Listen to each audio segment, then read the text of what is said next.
ડેડિયાપાડામાં પહોંચે છે ધારાસભ્ય ગોપાલ ઇટાલિયા, કેમ કે હજારો આદિવાસી લોકો એકત્ર થયા હતા ચૈતર વસાવાના સમર્થનમાં, અને ત્યાર પછી શું થાય છે તેની જ વાત કરવી છે।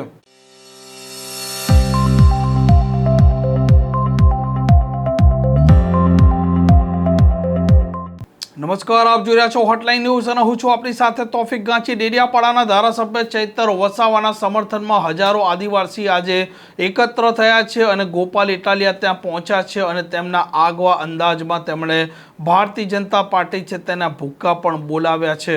ચૈતર વસાવાનો ગુનો એ નથી કે જંગલ વિભાગના કર્મચારી સાથે બોલાચાલી કરી, ગુનો તો એ છે કે જંગલની જમીન તમારી છે અને તમને અપાવવાની છે એવી જાગૃતિ સમાજમાં લેવાય। ચૈતર વસાવાએ જો બીજા ભાજપના આદિવાસી નેતાઓની જેમ રૂપિયા બનાવ્યા હોત તો જેલમાં હોત કે ઘરે હોત? એક છે મોટા કદાવર આદિવાસી નેતા, 2000 કરોડનું મનરેગામાં કરી નાખ્યું। જેલમાં છે કે મેલમાં? આદિવાસીઓના મત લઈને, આદિવાસી વિસ્તારોની ગ્રાન્ટો ખાઈને 2000 કરોડ રૂપિયાનું બૂચ મારીને જો બેઠા હોત તો મેલમાં હોત। પણ જેણે આદિવાસીઓને પાય બચાવવાનું કામ કર્યું, આદિવાસી બાળકોના શિક્ષણ માટે લડાઈ લડ્યા, વિસ્થાપિતો માટે બોલ્યા, ગરીબ દીકરીઓ માટે બોલ્યા, તમામ પ્રકારની યોજનાના લાભ અપાવવા માટે બોલ્યા, એ ચૈતરભાઈને જેલમાં પૂર્યા। વિધાનસભામાં આજની તારીખમાં જેની ઉપર ગુજરાતની હાઈકોર્ટે આદેશ કર્યો હોય કે આ ધારાસભ્ય ઉપર બળાત્કારની એફઆઈઆર નોંધો, જેની ઉપર બળાત્કારની એફઆઈઆર છે એ આજે વિધાનસભામાં છે। આજની તારીખમાં ધારાસભ્ય છે જેલમાં નથી, બળાત્કારના આરોપી, જેની ઉપર મનરેગા કૌભાંડનો 200 કરોડનો એ અત્યારે ધારાસભ્ય છે। ગુજરાતના તમામ ચોર, લુચ્ચા, લફંગા, લબાડ, તોડબાજ, બળાત્કારી, ભ્રષ્ટાચારી, હંકા ધંધા કરનારા બધા જ લોકો આલિશાન જિંદગી જીવે છે અને એક મામૂલી ગુનાની અંદર ચૈતર વસાવાને 7 વર્ષની સજા। 7મા ધોરણમાં ભણવામાં આવતું કે દેવડીએ દંડાય છે ચોર મુઠ્ઠી ઝારના ને લાખ ખાંડી લૂંટનારા મહેફિલે મંડાય છે। કરોડોના કૌભાંડ કરનારા લોકો વટથી ફરે છે અને આદિવાસી સમાજ માટે લડનારા ચૈતર વસાવાને જેલમાં પૂર્યા છે। દોસ્તો, મારી તમને એટલી વિનંતી છે કે લડાઈ બહુ લાંબી છે। આજે આપણે બધા અહીંયા ભેગા થયા છીએ, અહીંયા આકલા પડકારા, જુસ્સો, આમ કરી નાખું તેમ કરી નાખું કરીએ છીએ, પણ સાચું આમ અને તેમ કરવાનું ટાણું છે ને મતદાનના દિવસે આવતું હોય છે। લોકશાહી છે, આમ તેમ જે કાંઈ, અને નર્મદા જિલ્લાવાળાએ તો આમ તેમ કરીને બતાવી દીધું છે। જો આમ તેમ કેમ થાય નહીં, ગઈ ચૂંટણીમાં કહી દીધું કે આમ થાય। બહુ ચોટાટા ઝૂકેગા નહીં સાલા, કઠા પાડી દીધા। વડાપ્રધાને અહીંયા સભા કરી, ગૃહમંત્રીએ સભા કરી, પ્રદેશ પ્રમુખે કરી, પણ નર્મદા જિલ્લાના આદિવાસીઓએ કીધું ઝૂકેગા નહીં સાલા। આને કહેવાય અસલ ટાઈગર। પણ દોસ્તો, હું તમને છેલ્લી 2-3 વિનંતી કરીશ કે ચૈતરભાઈનો ગુનો શું? આ ભાજપ વાળા ટીવીમાં, સોશિયલ મીડિયામાં ચૈતરભાઈને બદનામ કરવાનું કામ કરે કે એણે વન વિભાગ વાળાને આમ તેમ કહી દીધું, ધાક ધમકી કરી લીધી। તમારા વન વિભાગ વાળા, તમારા પોલીસ વાળાએ અમારી હારે જે ધાક ધમકી કરી છે ને એની સજા 700 વર્ષ આપો ને તો ઘટે એમ છે। આખા ગુજરાતમાં સરકારી માણસો જનતા હારે કેવું વર્તન કરે છે? સરકારી મામલતદાર, સરકારી પીએસઆઈ, સરકારી ટીડીઓ, સરકારી પ્રાંત, સરકારી આરએફઓ, આ બધા જ લોકો રાજ્યની નાની જનતા સાથે કેવું વર્તન કરે છે? ઈ વર્તનની જો સજા આપવા બેસીએ ને તો એકેય માઈનો લાલ ઓફિસમાં બેસી નહીં શકે, બધાને જેલમાં પૂરવા પડે।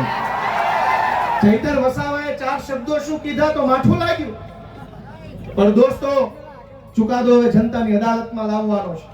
તમારે નિર્ણય કરવાનો છે કે આજ ચૈતર વસાવાને તમારા આશીર્વાદથી એક વખત ગુજરાતની સરકારમાં બેસાડો, પછી ખબર પડશે કે કેવી રીતે ન્યાય કરી શકાય।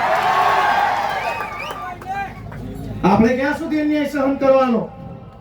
માંડ કરીને એક નેતા મળે, એક બાજુ બધા ભ્રષ્ટ નેતાઓ સમાજ માટે બોલે નહીં, લડે નહીં, અવાજ ઉઠાવે નહીં, ચૂપ થઈ જાય. એક બાજુ માંડ એક બોલનારો નેતા મળ્યો હોય એને જેલમાં પૂરી દેવો. ગુજરાતભરની જનતાને હું તો વિનંતી કરું છું, માત્ર આદિવાસી સમાજ નહીં, જે કંઈ પણ થોડા ઘણા બોલનારા નેતા વધ્યા છે ને એની સાથે રહેજો, એને ટેકો આપજો, એની પડખે રહેજો. અને તો ગુજરાતમાં કોઈ બોલે છે. સરકાર એમ ઈચ્છે છે કે કોઈ પણ માણસ ભાજપની સામે બોલવો ન જોઈએ, કોઈ માણસ ભાજપની સામે અવાજ ન ઉઠાવવો જોઈએ, એવું સરકાર ઈચ્છે છે. પણ કેટલાક માણસો ચૈતર વસાવા હોય, પ્રકૃતિમાંથી પેદા થયેલા હોય, કોઈના બાપથી નો બીવે, સરકાર હોય કે સરકાર હોય કે જે હોય છે. અને આ જળ, જમીન, જંગલ કોનું છે? સરકારનું છે. સરકાર નહોતી, જે દિવસે આ દેશમાં સરકારો નહોતી ત્યારે જંગલ હતું કે નહીં? જે દિવસે આ દેશમાં કોઈ સરકાર, કોઈ પાર્ટી નહોતી ત્યારે જમીન હતી કે નહીં? અને જે દિવસે આ ભાજપ પાર્ટી કે એના નેતાનો જન્મ નહોતો ત્યારે આ ધરતી પર જળ હતું કે નહીં?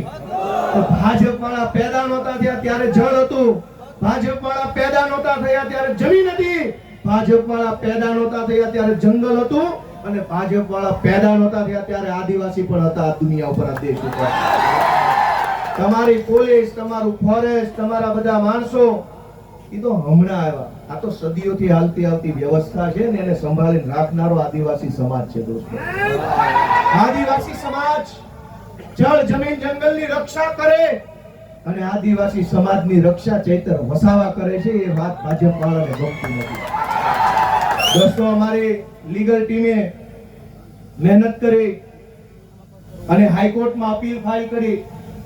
જે કંઈ પણ ખેડૂતો, બહેનો, ચૈતરભાઈ અને શકુંતલાબેન સિવાયના બીજા જે કાંઈ મિત્રો જેલમાં છે અને ચૈતરભાઈ સહિત બધાય એમની અપીલ હાઈકોર્ટમાં ફાઇલ કરી. અને શકુંતલાબેન જે નાનું બાળક છે એમને હાઈકોર્ટે છોડી મૂકવાનો આદેશ આપ્યો છે. આપણા માટે બહુ સારી બાબત કહેવાય. અને બહુ જલ્દી તમામ આપણા જે કાંઈ પણ સાથી મિત્રો જે નિર્દોષ જેલમાં છે એમને પણ વહેલી તકે જેલ મુક્તિ થાય એના માટેના તાબડતોબ પ્રયત્નો સતત ચાલુ છે. અને બહુ વહેલી તકે આપણને સારા સમાચાર મળે એવી હું આશા રાખું છું.